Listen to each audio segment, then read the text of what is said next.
In a stunning and unexpected move, Belarus has just altered the entire balance of the war in Ukraine, sending shockwaves through Europe, NATO, and even Moscow itself. What seemed like a secondary player in this brutal conflict has now become a decisive force capable of reshaping the future of Eastern Europe. This is not just another front-page headline. This is a geopolitical earthquake that could decide who ultimately wins or loses the war. Belarus, long considered a loyal ally of Russia, has suddenly taken a turn that nobody predicted, and the implications are enormous. For months, intelligence agencies and analysts suspected that Belarus might eventually enter the war directly, but what has just happened is far more complex. Lukashenko's government, once seen as completely under Vladimir Putin's control, appears to be charting its own dangerous and unpredictable course. Sources on the ground report large-scale troop movements across the Belarusian-Ukrainian border, but the real story lies behind the scenes: political betrayal, secret deals, and a growing revolt within the Belarusian military ranks. Satellite images reveal that Belarusian air bases have been reactivated with Russian aircraft, but instead of coordinating with Moscow, Belarusian commanders are allegedly negotiating with Western intermediaries to secure guarantees of independence. This extraordinary twist has left both NATO and the Kremlin scrambling for answers. For Russia, Belarus has been a strategic buffer zone and a launch pad for early stages of the invasion.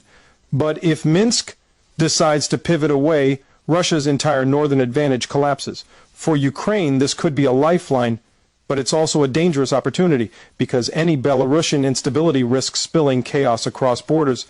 Lukashenko, who has ruled Belarus for nearly 3 decades through fear, propaganda, and repression, now finds himself in the most precarious position of his career.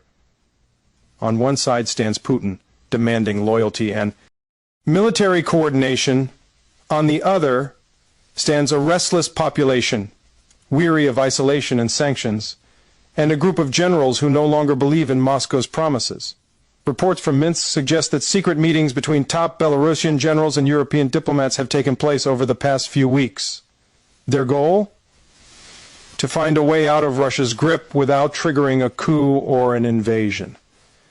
At the same time, U.S. and NATO intelligence intercepts confirm that Belarus has begun quietly withdrawing some of its logistical support from Russian operations in Ukraine.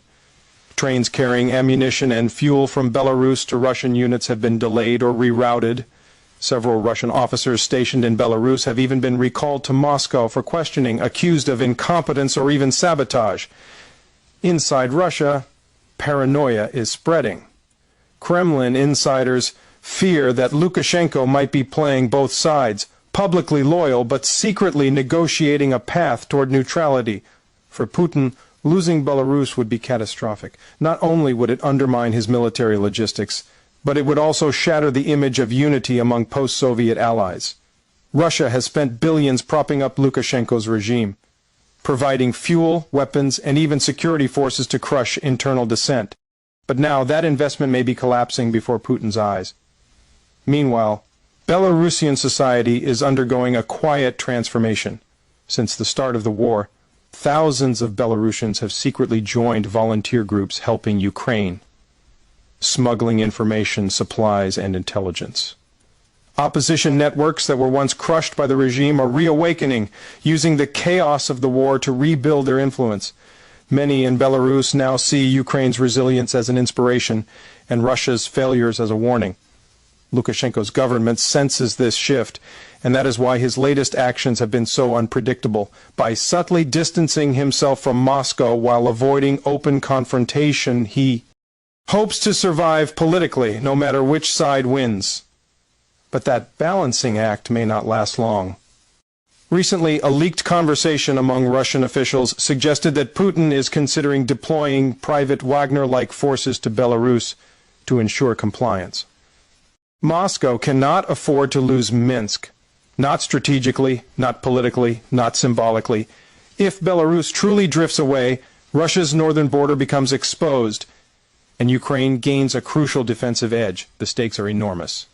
European leaders, especially in Poland and the Baltic states, are watching nervously. A destabilized Belarus could unleash waves of refugees and trigger border clashes. At the same time, it could also open the door for NATO to expand its influence eastward faster than ever before. In Warsaw and Vilnius, discussions are already underway about how to respond if Belarus collapses into internal conflict. Should NATO intervene to secure its borders? Should it offer support to anti-Lukashenko factions? The options are all risky, and no one knows what Moscow might do in retaliation. Putin has often said that a Western-backed revolution in Belarus would be a red line, one that could justify direct military escalation. Yet the irony is that it might not be the West that causes such a revolution. It might be Lukashenko's own generals. According to multiple sources, several key Belarusian officers have refused to authorize new Russian deployments inside their territory, citing national security concerns. Some have even been placed under house arrest. Others have fled. One high-ranking officer allegedly crossed into Poland and handed over critical intelligence on Russian troop movements. If these reports are true, it means that Belarus is not only fracturing politically but also militarily. The once solid chain of command that kept Lukashenko in power is breaking. And history shows that when dictators lose control of their generals, collapse is not far behind. On social media, Belarusian citizens are increasingly vocal, criticizing the regime's alignment with Russia and demanding neutrality. The fear that once silenced them seems to be fading. Videos from Minsk show small but growing protests, something that hasn't been seen in months. Despite arrests and censorship, the spirit of resistance is resurfacing. In Moscow, frustration with Lukashenko is boiling over. Kremlin propagandists have begun to criticize Belarusian officials subtly, accusing them of unreliable cooperation. This kind of public shaming is often a prelude to more direct action. Some analysts believe that Putin might soon demand a formal treaty that would effectively annex Belarus into a union state, erasing its independence. But that move could trigger civil unrest and even armed resistance. Lukashenko knows this, and that's why he's stalling every Russian demand with vague promises and symbolic gestures. He wants to appear loyal without surrendering entirely. It's a dangerous game, one that few leaders survive. Meanwhile, Ukraine is taking advantage of the confusion. Reports indicate that Ukrainian intelligence has intensified its operations inside Belarus, identifying Russian supply routes, sabotaging depots, and encouraging Belarusian soldiers to defect. Every Belarusian defection weakens Russia's war machine a little more. Western analysts describe this as the silent front of the Ukraine war, a battle not of tanks or missiles, but of loyalty and influence. The silent front may now be tipping in Ukraine's favor. But not everyone is celebrating. Some fear that if Belarus truly turns against Moscow, Putin could lash out with unpredictable fury.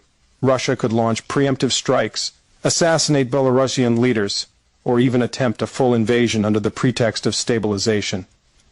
NATO intelligence is on high alert for such scenarios. American reconnaissance flights have been spotted near the Belarusian border, and Polish forces have increased their readiness levels. Everyone knows that one wrong move could ignite a wider European war, yet amid all this tension, one thing is clear: the Ukraine conflict has entered a new phase. For the first time since the invasion began, Russia's allies are wavering. Its supply lines are faltering, and its sphere of control is shrinking. Belarus's decision, whatever form it ultimately takes, could mark the turning point of the entire war. If Minsk cuts off logistical support to Moscow, Ukrainian forces could launch a northern counteroffensive with far less resistance. If Belarus declares neutrality or even turns against Russia, it would isolate Putin and embolden anti-Russian movements across the region. But if Putin reasserts control through force, the world could witness a brutal new chapter of repression and bloodshed.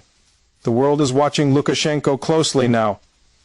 Every speech, every military order, every diplomatic move is being analyzed for clues.